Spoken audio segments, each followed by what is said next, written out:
छ धेरै सुधार भएको छ। अब अरू पालिका भन्दा हाम्रो पछाडि पर्दैन, माथि नै हुन्छ। अरू पालिका भन्दा जस्तो अब नवलपरासीको कुरा गर्दा, नवलपरासी जिल्लाको कुरा गर्दा यो जिल्लामा सबैभन्दा छ नि शिक्षामा उत्कृष्ट पालिका हो त यो। उत्कृष्ट पालिका हुँदैछ। कसरी हुँदैछ उत्कृष्ट पालिका? हामीले आवश्यकता अनुसारका शिक्षक दिएका छौँ। भौतिक संरचना सबै निर्माण गरेका छौँ। विद्यार्थीलाई सोधेर उनीहरूलाई आवश्यक पर्ने सामग्री हामीले उपलब्ध गराएका छौँ। इङ्ग्लिस मिडियम थिएन, इङ्ग्लिस मिडियम सुरु गराएका छौँ। त्यही किसिमको पढाइ छ र हाम्रा निर्वाचित प्रतिनिधिले कर्मचारीले पनि विद्यालयमा कस्तो पढाइ भयो भएन त्यसको रेखदेख गरिरहेका छन्। त्यस कारणले मलाई विश्वास छ अरू पालिकाभन्दा हाम्रो पालिका शिक्षामा अगाडि छ।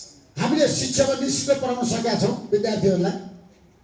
एजुकेसनको कुरा निःशुल्क निःशुल्क छ, सबैलाई निःशुल्क। बोर्डिङमा त निःशुल्क हुने कुरो भएन, सरकारी विद्यालयमा निःशुल्क छ। सरकारीमा सबै सामुदायिक विद्यालयमा 12 सम्म निःशुल्क। कसैले पैसा दिनु पर्दैन, 1 रुपैयाँ पनि दिनु पर्दैन, निःशुल्क। अनि स्वास्थ्यमा अस्पताल कति छ, सामुदायिक